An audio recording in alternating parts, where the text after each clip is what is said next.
Matthew 2:11. When the men went into the house and saw the child with Mary his mother, they knelt down and worshipped him.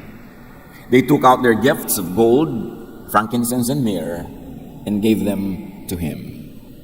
The wise men were wise because they worshipped Jesus, and they gave their offerings to Jesus. Happy New Christmas! Ano kaya yung new sa Christmas? Panginoon, salamat dahil kayo patuloy na nagpapaliwanag, nagtuturo, nagpapalaya, nagpapaluwag ng aming dibdib. Sa sandaling ito, Panginoon, kami po inyong dalisayin, purify us, empower us to grasp the depth, the width, the height of your wisdom, and may that wisdom, O Lord, be a blessing to our daily life, especially in the observance of special holidays like Christmas. Father, be our teacher, our healer, our guide, our friend. In the name of Jesus, your Son, our Savior, we pray with thanksgiving. Happy New Christmas. Ano ba dapat ang baguhin sa Pasko? Christmas is about free will giving.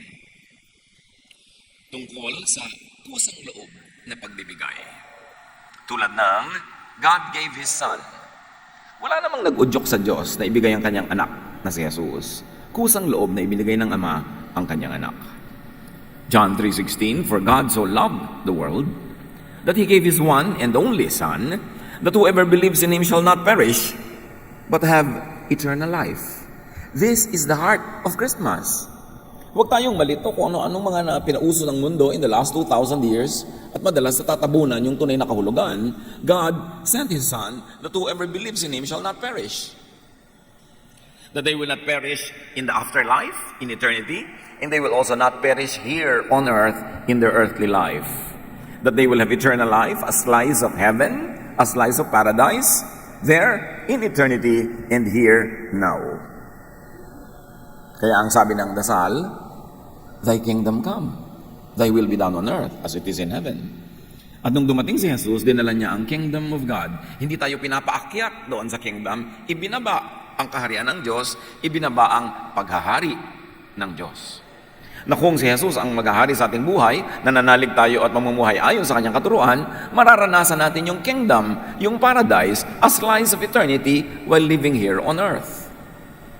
Jesus gave His life, and beyond that, Jesus gave life. Ibig sabihin, walang sapat na buhay bago isinilang si Jesus. Kaya ibinigay niya ang buong kalooban ng Ama, kabaitan ng Ama ay kanyang ipinahayag, kaya siya isinilang at yun ang ipinagdiriwang ng mga nagdiriwang ng Pasko. Kung ang pagdiriwang ay ayon sa buong kaliwanagan na ibinibigay ng Espiritu. Hindi lang para malibang, hindi lang para magsaya, kundi para lalong maintindihan. At dahil sa naintindihan ay ipangaral ang kahulugan ng pagdating ng anak ng Diyos dito sa lupa. Galatians 1:3-4. Grace and peace to you from the Lord Jesus Christ, who gave Himself for our sins to rescue us from the present evil age. Lagi ang nafo-focus ay nire-rescue tayo ng Panginoon sa impyerno sa kabilang buhay. Pero no, the Lord also came to save us and rescue us from the present evil age, from our present, our very own present, which means hell on earth. At maraming hell on earth. Pagka magulo ang iyong buhay, magulo ang iyong isip, kaaway mo ang Diyos, kaaway mo ang mga tao, that's hell on earth. And that should be addressed when we observe Christmas. Na hindi nagiging dahilan yung observance natin na madagdagan pa uli ang mga pahirap sa mundong ito, sa panahon na ito, kundi dapat yun ay maibsan at tayo magkaroon ng ginhawa at pahinga. So, Christmas is all about free will giving. At siyempre, pag free will giving, yung nagbibigay ang tumatansya, sumusukat kung ano ibibigay niya, yung kaya lang niya. Kaya, maluwag. For instance, the wise men gave their offerings. Matthew 2:11, on coming to the house, they saw the child with His mother Mary, and they bowed down and worshipped Him. Si Jesus ang winorship nila, walang iba. And then they opened their treasures and presented Him with gifts of gold, frankincense, and myrrh. Very interesting gifts. Gold, frankincense, and myrrh. Gold as gifts to the king, as a form of tax, recognition of the sovereignty of the king, and then frankincense, which is usually offered in the altars of worship, is a gift to the divine. And myrrh, just like frankincense, whose essential oils were very important elements in healing. Therefore, they were recognizing Jesus as king, as divine, and as healer. Very, very symbolic gifts. But remember, those gifts were free will. Kusang loob na ibinigay ng mga matatalinong taong ito na dumating para sambahin si Jesus. Nananahimik sa kanilang tahanan si Jesus at ang kanyang mga magulang, his earthly parents, at dumating yung mga wise men. At tandaan natin, ito yung diwa ng Pasko. Yung dumalaw ay nagbigay. Hindi namasko, hindi humingi. Nabaligtad ngayon, pag sinalakay ka ng isang pulutong, pag dumagsa sa'yo ang isang pamilya, isang angkan, para kang dinapuan ng pagkarami-raming mga balang o mga insekto na sumasalakay sa mga halaman. Pag alis nila, ubos ka. Hindi yun ang diwa na ipinakita sa atin sa original Pasko. Yung nanuluyan, yung umakyat, yung dumating, yung dumayo, iyon ang nagregalo. Kaya kung dadayo, mga kapatid, uy, punta tayo sa ninang mo, uy, punta tayo sa lola, uy, punta tayo sa tito, magbigay, huwag humingi. Walang biblical basis yung dadating ka, tas ikaw hihingi. Huwag sumalakay, huwag huyog. Meron naman, mamamasko na nga, may kasama pang sangkaterba. Na heart attack na tuloy yung pamamaskuhan. Bago mag Three Kings, may lamay. Lalo yung mga ninang pagkarami-rami mga inaanak, tumataas ang presyon ng dugo pag magpapasko na. Wala doon si Jesus. Hindi yun restful. So needless to say, Christmas is not about asking for gifts. Yung, uy, pamasko naman dyan. Ganon-ganon. Dapat, hindi ka humihingi nun. Hindi ka nangangantsaw nun. Asal yun ang makikitid ang isip. Kasi binibigyan mo ng pressure yung taong hinihingan mo. In the original Christmas, no one asked for gifts. The givers volunteered the gifts. So hayaan natin yung mga magbibigay na magkusa. Pag hindi nagkukusa, quiet tayo. Christmas is pagpapamasko, kusang pagbibigay, not pamamasko o panghihingi. Meron tayong dapat ituwid sa ating mga kaugalian. Nung bata ka, namamasko ka, unmindful na may hanap buhay ba itong pinapamaskuhan ko? May trabaho ba ito? Mamamasko ako kay Lola. Eh, tagal-tagal na niya retired, wala naman siyang income. Saan siya kukuha ng ipapamasko? Mamamasko ako kay Ninong, alam ko naman wala mga hanap buhay. So, ang mga anak niya, pinapamasko niya. Kasi sinasang liit, kinukuha yung mga napamaskuhan. Kung may pamasko sa'yo, nagagawin din ng nanay mo, paikot-ikot lang yun. Christmas is for peace. At walang peace kung may naobliga. Luke 2:14, Glory to God in the highest, and on earth, peace, goodwill toward men. Yan ang deklarasyon ng mga anghel nang sila'y nanaog nung si Jesus ay isinilang at idineklara nila doon sa mga pastol na nag-aalaga ng mga hayop, isinilang na. At ang sabi, peace, ang dala niya, peace. Therefore, Christmas should promote peace between God and people. So kung talagang gusto natin magkaroon ng observation ng Pasko, or an observance of it in the nicest way, make peace with God. Isuko ang dapat isuko sa Diyos.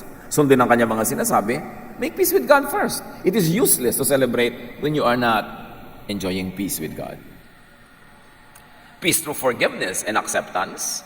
Alam naman natin ang Panginoon, pag lumapit tayo pinapatawad. Pag humihingi tayo ng paglilinis, tayo nililinis. At tayo tinatanggap na walang patakaran. Enter into that spiritual realm this Christmas. If you are not yet in it. If you're already in it, wow, beautiful. Pero huwag tayong malibang sa mga panglabas na kahulugan lang ng Pasko. Una, makipagkasundo tayo sa Diyos. Makipag-ayos tayo sa Diyos. Which ang ibig sabihin lang naman ay sumuko tayo sa Diyos. Humingi ng tawad, maging masunurin. Pasko na yon, kahit wala nang iba. And peace through godly behavior that lets blessings flow.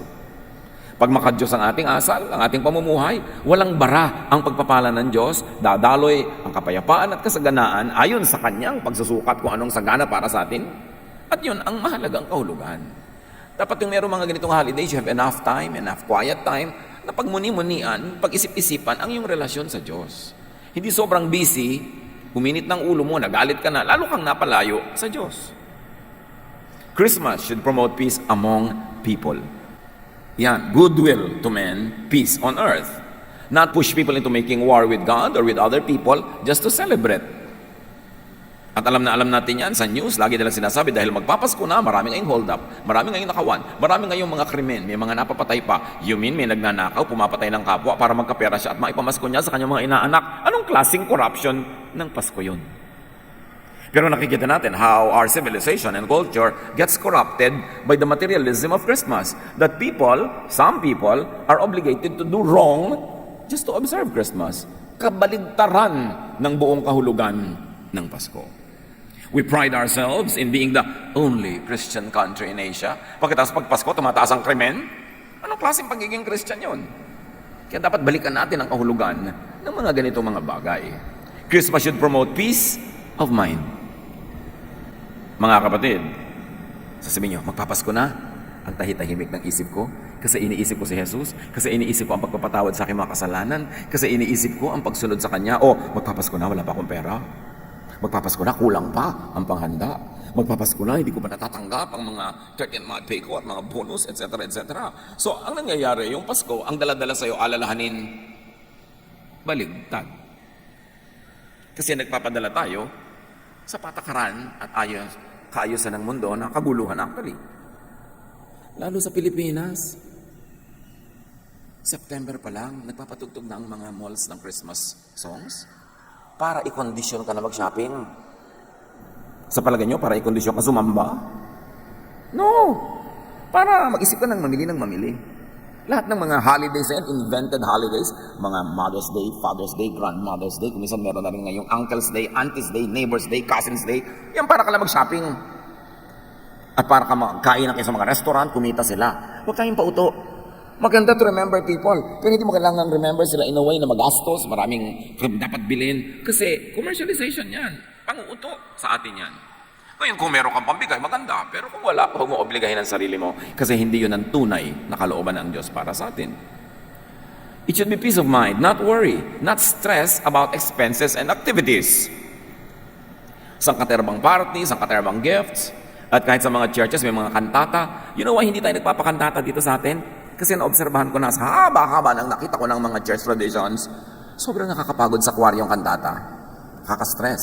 Lalo Christmas season, puro rehearsal, ang daming ginagawa. Kaya para mga anghel yung mga choir sa harap, kumakata, hallelujah, hallelujah. Pero sa likod, nagsasabunutan na yun. Kasi maiinit na ulo. Pagod na.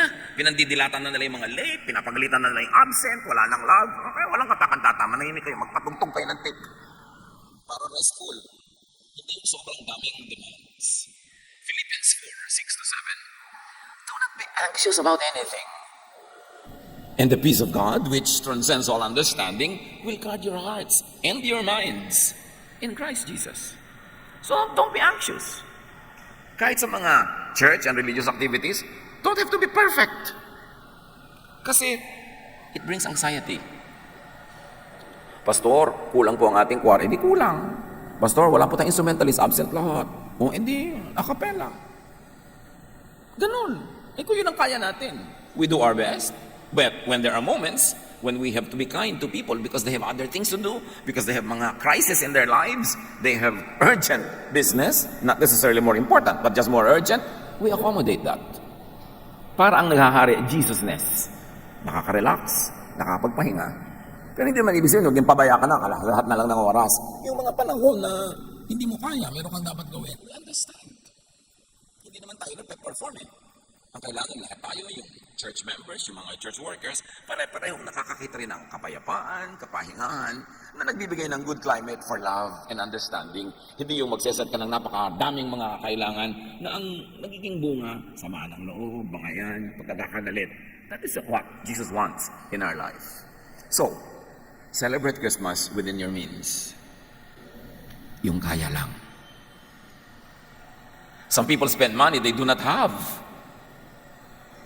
Some people spend money they cannot earn honestly and peacefully.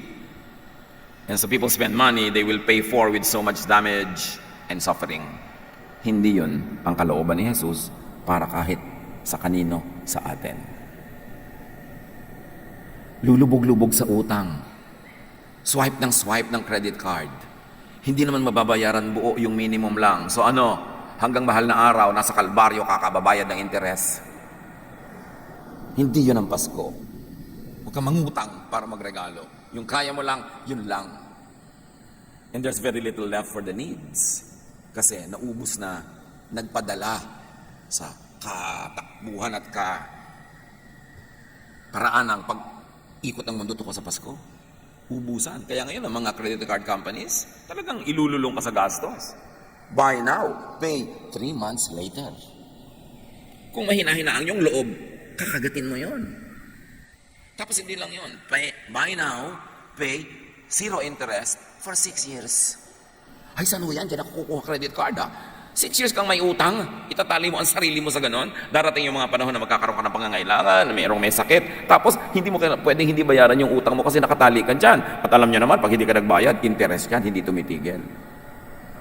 Yung mga bangko, very sweetie pie, nicey, lovey-dovey. Pag mag-open ka ng account, pag nagde-deposit ka, pero subukan mong pumalya sa pagbabayad ng iyong mga monthly payables. Pabangis ng pabangis ang mga sulat niyan. Mamaya, andito na mga abogado namin. Kanya-kanya, yung bang para tinatakot ka na. Kung ano, wala na yung sweetie pie, niceness. Tapos pag talagang hindi ka nagbayad, may mga ibibigay nila yan sa mga kolektor. Yung paglabas mo ng bahay mo, nakamotorsiklo yung tao, inaabangan ka doon. Huwag kayong utang ng utang, lalo kung hindi naman kailangan.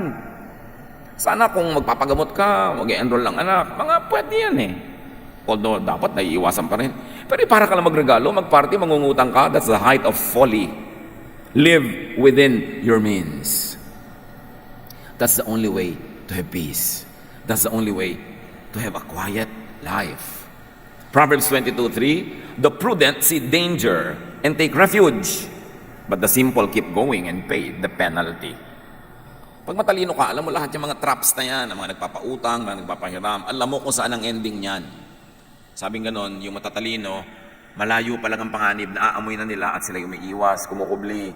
Pero ang mga hangal, sugod ng sugod, tapos nagbabayad ng mahal. Sabantayan ang needless expenses. Kailangan ba talaga? Yung sobrang pag-aanak sa binyag. Ang dami-dami yung inaanak. Lahat naman umaasa na magbibigay kayo ng regalo. So alam mo, aanakin ko yung gusto mong ipaanak sa akin, pero hindi ako magpapakimkim, ha? Hindi ako magre-regalo. Sa Pasko, pag pupunta kayo sa bahay namin, kayo magdala ng prutas, ha? Mabuti kong kunin ka pa. Huwag kayong laging oo ng oo. Hindi totoo yung, naku, malas tumanggi. Malas tumanggap. Yung tanggap ka ng tanggap. Di ba?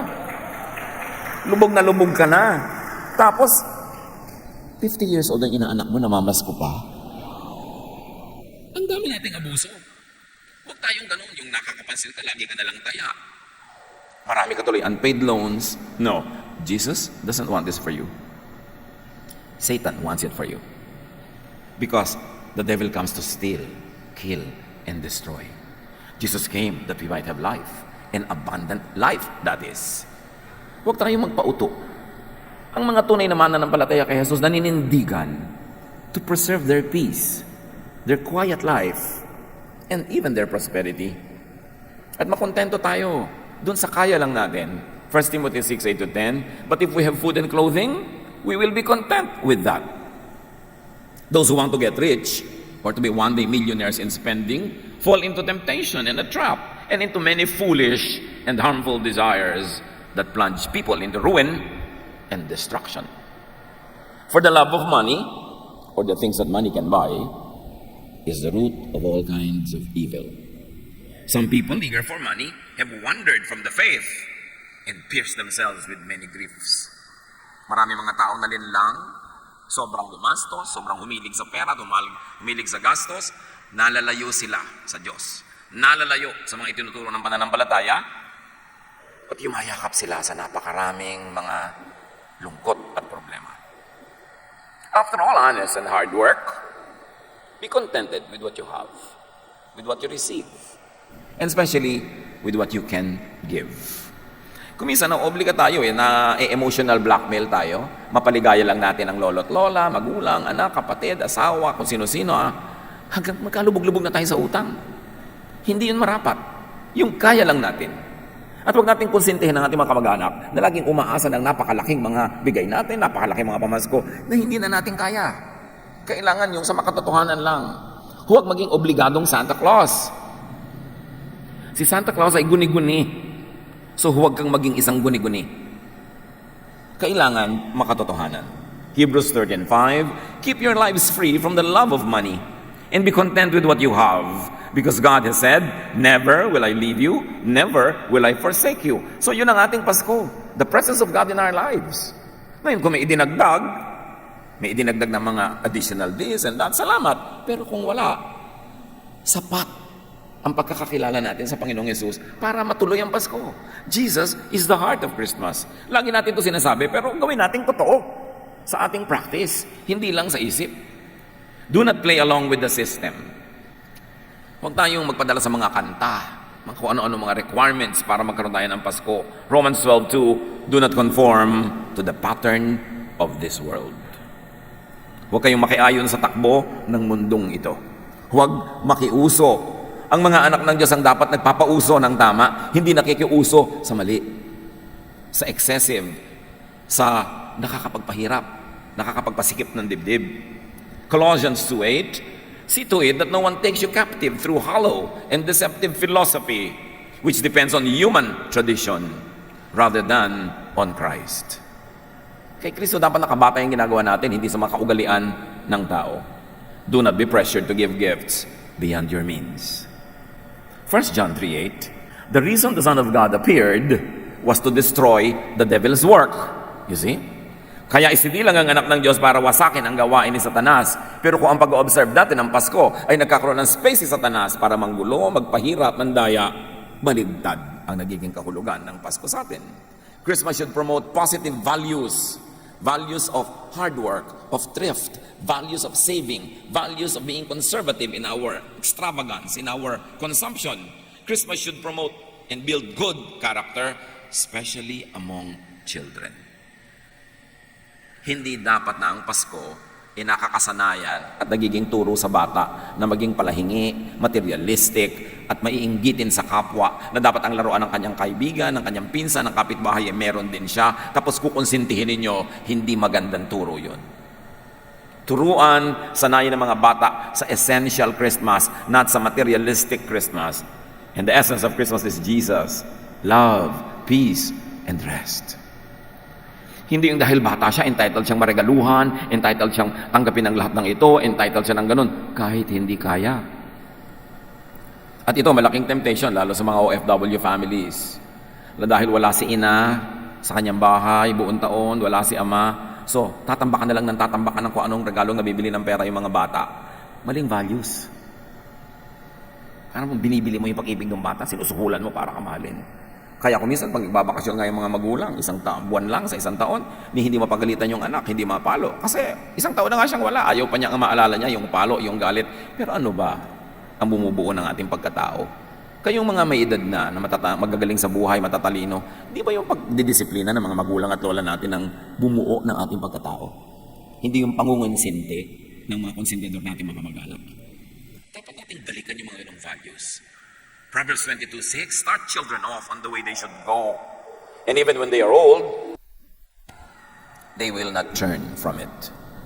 Bata pa lang ituro ang tama. Pag yun ang kinalakihan, pagka sila ay dumating na sa kanilang middle age, even in their late youth, pagod, yung mga pagod mo sa pagtuturo, pahinga ka na kasi naituro mo na eh. Automatic, magiging gano'n na sila. Hindi na sila maiiba pa kahit kailan. Pero hindi ka nagturo ng tama sa bata, hanggang tumanda yan, pagod na pagod ka dahil hindi siya nagmamature. Teach children to give, not just receive. Siyempre, bibigyan din natin sila ng gifts kasi talaga namang maganda sa bata yung Pasko. Pero turuan natin silang huwag lang tanggap ng tanggap. Teach them to give. Teach them to save, to be able to give. Teach them to be happy to give and to be happy to receive whatever the giver can afford. Ang mga bata, lalo't nag-aaral sa eskwela, binibigyan natin ng baon, binibigyan natin ng allowance. Maganda yung may alkansya ka dyan, kung anumang form of alkansya yan, kay electronic yan, o literal alkansya, or primitive alkansya. Maganda sinasabi sa bata. O, January na anak, mag-iipon tayo ng pamasko sa ninang mo, mag-iipon tayo ng pamasko sa lola mo, mag-iipon tayo ng pamasko sa tita mo. So, ito yung mga alkansya. Maguhulog ka dyan, yung mga hindi mo nagasta sa weekly allowance mo. Pag naghulog ka ng piso, tutumbas ako anak ng 10 pesos. Tapos iipunin natin yan. At kung ano ang abutin yan sa Pasko, ipagre-regalo natin. Gusto mo makipag-ipon ng lola mo? Ay, ayoko po. Ay, no, maganda pag-ipon ng lola kasi ang lola ang nagpanganak sa akin tapos pinanganak kita. So, yung lola mo, re-regaluhan natin, hindi yung anak. malapit na ang Pasko, babakalan natin ang lola mo. Di ba? Yung dapat tipak ang makuha mo sa lola mo. Ang ituturo mo sa kasakiman. Ang ituturo mo, paghingi, baligtad. So habang dumadami ngayon yung iniipon niya, na-excite siya, wow, malapit ko na maibili ang lola, malapit ko na marigaluhan ng tita. Ano yung tinuturo niya sa kanya? To be a giver. Pero siyempre, bibigyan din natin siya. Pero hindi lang siya tanggap ng tanggap. Kasi yung tanggap ka lang ng tanggap, akala mo ganoon ang buhay. Hindi mo alam yung totoo na marami ka rin dapat ibigay. So hindi balance sa utak niya, lalaki siya na entitled. Pag may problema siya, solvin mo. Pag meron siyang utang, bayaran mo. Pag meron siyang nasira, buuin mo. Ganoon ang mga batang pinapalaki natin na tanggap lang ng tanggap. Give meaningful and helpful gifts to children. Hindi lang yung uso. Yung mga uso, kung ano-anong mga nonsense na mga regalo, huwag kayo sumali doon. Kung bibigyan nyo yung bata, yung nakakapagpayaman ng kanyang isip. Kung bibigyan nyo siya ng laruan, yung may kalaro siyang kapwa bata, hindi yung nag-iisa lang siya sa kwarto, nakakulong maghapon, laro ng laro doon. Anong klaseng ugali ang ituturo nyo sa kanya? Nakahiwalay sa kapwa-tao, nabubuhay na ang kasama, gadget? Ano siya, robot? Pag-isipan natin ang mga nireregalo natin sa mga bata. Yung initial happiness nila na natanggap nila yon, maaari tayong nagtatanim sa kanyang ugali ng isang hindi magandang patutunguhan. Mag-isip-isip. Christmas should not be misused to promote oppressive materialism. Na nagdadabog yung bata, nag-iiyak pag hindi mo na ibigay yung laruan na katulad nung sa kapitbahay niya. Alam nyo na ang buhay hindi pantay-pantay. So kung talagang hindi pantay ang economy nyo sa kapitbahay, huwag niyong pantayan kasi hindi nyo kaya. Sabi natin, anak, meron siya nun kasi marami sila extra pera. Tayo, walang ganon. Kayong meron na lang tayo. Yun ang enjoyin mo. Yun ang katotohanan natin. Kailangan turuan ng mga bata ng ganon. Luke 12:15, be on your guard against all kinds of greed. Life does not consist in an abundance of possessions. Hindi doon nadadala. Christmas should not promote uncontrolled consumption. Proverbs 21:20, the wise store up choice food and olive oil, but fools gulp theirs down. Ang bahay ng matalino ay napupuno ng kayamanan, ngunit ang lahat ay winawaldas ng taong mangmang. Hindi kailangan lahat bilhin at enjoyin sa isang araw lang o isang linggo. Tapos ang tagal-tagal nyo na naman na deprived. Kailangan budget. May konti kang observation na extra special kasi holiday, pero hindi mo ubusin lahat. Sabi nga ng matatanda, ubus-ubus biyaya, bukas nakatungangan. Christmas should not promote wasteful practices. Simpleng-simple na lang, excessive gift wrapping. Yung may ribbon na, pagkatanggal mo, mayroon pang balot. Pagkatanggal ng balot, may kahon pa, takot-takot ang tape at stapler. Pagkatapos, pagbukas mo doon sa kahon, may panabagong balot na naman doon na parang malambot at manipis na papel. Ang daming sinayang, ang daming punong namatay dahil lang nagregalo ka. So tama na yung mga balot-balot, ibigay nyo na lang ng hubad yung regalo nyo. Be kind to the environment. Yung ang dami mong tape na tatanggalin, mga ribbon na wala namang katuturan. Itatago mo kunwari, baka magamit mo, ang dami-dami na, inipis na, hindi mo rin naman nagagamit. Tapos yung sabay-sabay na foods. Mga kapatid, kung mahilig kayo magregalo ng pagkain, huwag nyo na iregalo sa Pasko kasi yung regaluhan nyo, siguradong marami na rin nagbigay doon, nagkaluma-luma na, nagkapanis-panis na. So, ibigay nyo na lang sa mga panahon na palagay nyo, wala na siyang pera, wala siyang makain. You can space that. You can say sa Abril, ito yung Christmas gift ko sa iyo. Abril na. Kung binigay ko ng Pasko, di mo ma-appreciate, sabay-sabay. Di ba? Ang dami-dami mo ng mga fruit cake. Tumaas na ang blood sugar mo. Diba? Sabay-sabay na yung mga hamon. Ibibigay ko na lang sa iyo later. Ba't kailangan sabay-sabay? Fruit basket. Maging mas creative naman kayo sa pagbibigay. Fruit basket. Gaano karaming pinya ang kaya niyang kainin sa Pasko? Wala namang pinya sa Pasko. Ang dami-dami ng apple, aanin niya lahat sabay-sabay. So kailangan, maging matalino naman tayo. Walang basta makapagbigay. Kailangan ba niya to talaga ngayon? And Christmas should not promote un-Jesus symbols and symbolisms. Yung mga Christmas symbols na walang kinalaman kay Jesus, sa kaligtasan, sa kapayapaan, i-review natin kung kailangan talaga natin yon. Halimbawa, yung mga Christmas tree, ang dami-dami nagko-comment yan, hindi daw maka-Jesus. So what did we do? We redeemed the Christmas tree. Ang dami natin mga Thanksgiving trees. O may tree pa rin, may ilaw, masaya pa rin. Pero ang nakasabit, mga hugis pusong papel, nakasulat ang pasalamat natin sa Diyos sa blessing na tatanggap sa buong taon. O din na-redeem natin yung Christmas tree. Tama na yung mga reklamo ako sa Christmas tree. It's a very Jesus tree. Because it's full of Thanksgiving. So, ano ibig sabihin ng Happy New Christmas? A happy new way of celebrating Christmas. Huwag mamasko unless invited. Pag sinabing, uy, sa Pasko, punta kayo sa amin. Oh, yes. Pero unless you're invited, be scarce. Hindi nyo kailangan dumating kasi magiging stress kayo sa daratnan. At kung darating kayo, surprise, namamasko kami, dalhin nyo ang pagkain. Surprise, dumating kami. Wala bang makain dito? Wala bang mainom dito? Gutom na kami, traffic. Hindi naman kayo inaasahan, tapos darating kayo na may empty stomach na dala. Anong gusto nyo? Be a blessing if you would come to people. At least yung kakainin yung grupo ninyo, dali ninyo. Para kung wala silang pagkain sa bahay, naging blessing kayo. Sobrahan nyo pa para mapakain sila. So be a blessing this Christmas. Huwag maging stress. Magpapasko only within your relaxed and peaceful means. Huwag kayong magpa-stress. Ito lang ang kaya ko, yun lang. Period. At kung gusto magpapasko, hindi ko naman kayo pinipigil na magpapasko. Pinipigil ko kayong mamasko. Pero gusto niyo magpapasko, you can slowly and progressively save. Ang daming sale sa isang taon, siguro 3 o 4, doon kayo mamili ng pamasko. Sasabay kayo sa Christmas rush, ang mahal lahat, ang haba ng pila, kung ano-ano pa. Why stress yourselves? At meron akong tips sa inyo mga kapatid. Mamili kayo one day after Christmas. Bagsak lahat ang presyo. Sale. So, Pasko, huwag mo na kayong pakita. Pagka Pasko, dadaan nyo, ito regalo ko, ang haba ng traffic Di ba? So, yung pala, sale na. Alam nyo, pagka Pasko, December 26, in fact, sometimes December 25, 50% agad yung iba, 70% pa. Ba't kayo mamimili before? Yung mga member natin na may-ari ng mga mall, sorry na lang pero siyempre, mas concerned ko yung mga konti lang pera. Kailangan magpakatalino kayo. Dahil ibinabagsak talaga ang presyo agad-agad. Ngayon, para hindi ma-disappoint yung mga reregalohan nyo, lang yung promissory note, o yung gift ko next week. Para marami kayong mabili sa pera nyo. And increase your honest fruits through smart work. Gusto nyo talaga magpapasko, magtrabaho kayo. Hindi wala kayong trabaho, umaasa lang kayo sa nanay nyo. Nagkaroon kayo ng anak ng maaga, nanay nyo pang bumibili ng gatas, tapos sasabihin pa sa nanay mo, Mami, Pasko nga pala, marami kong inaanak. Hindi ka pa sa mami mo, wow naman. Diba? Kailangan, walang ganyan-ganyanan. Yung meron ka lang yun na ibigay mo, huwag mong kunin sa iba yung pampamigay mo. Limit your commitments. Tulad ng sinabi natin kanina, hindi totoo ang masamang tumanggi sa pagnininong. Long ago, meron akong nakita first hand na isang taong tumanggi sa pagnininong. Sumama ang loob nung kumukuha sa kanya, masama loob. Pero after 20 years, nag-mature na yung sumama ang loob na yun, binalikan niya yung taong tumanggi, sabi niya, tama ka pala.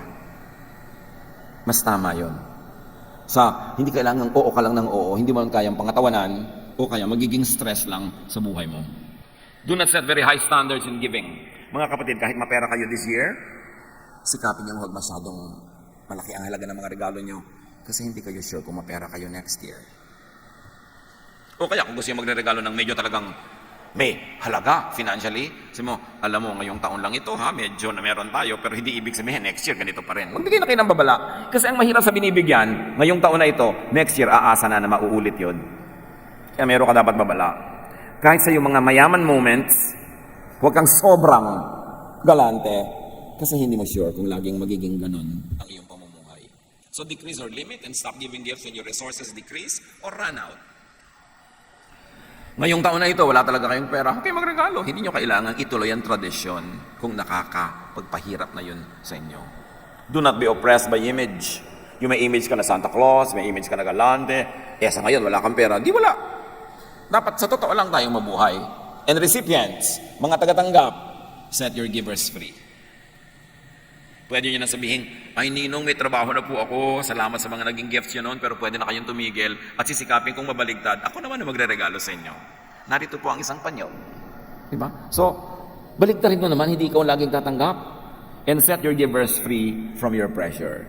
Sa mga pamilya, kumisan, medyo maganda ang hanap buhay ni Kuya, siya ang taya last year, pero pakiramdaman nyo, baka hindi masyado ngayong taon na to. Pwede mo sabihin, kuya, hindi mo na kailangan taya ngayon kasi parang hindi naman malakas ang kita mo ngayong taon na ito. Di kung ano na lang ma-afford natin. Hindi ko mo may napasubo na ng 1-2 beses, magiging habang buhay na niyang role yon. We should set people free and purpose to reserve the flow if you are a recipient and be a giver as soon as possible. Reinvent Christmas giving and celebration.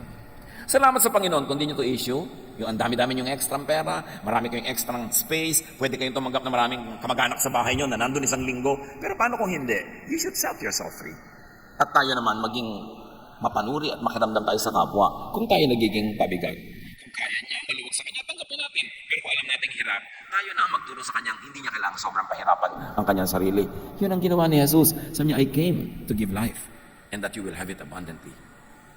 Come to me and I'll give you rest. Rest dapat. Christmas should be restful. Huwag nating pagurin ang ating mga sarili sa pagsunod sa kalakaran ng mundo. So enjoy a Jesus-centered and a happy new Christmas. Maligayang Kapaskuhan sa inyo, mga kapatid.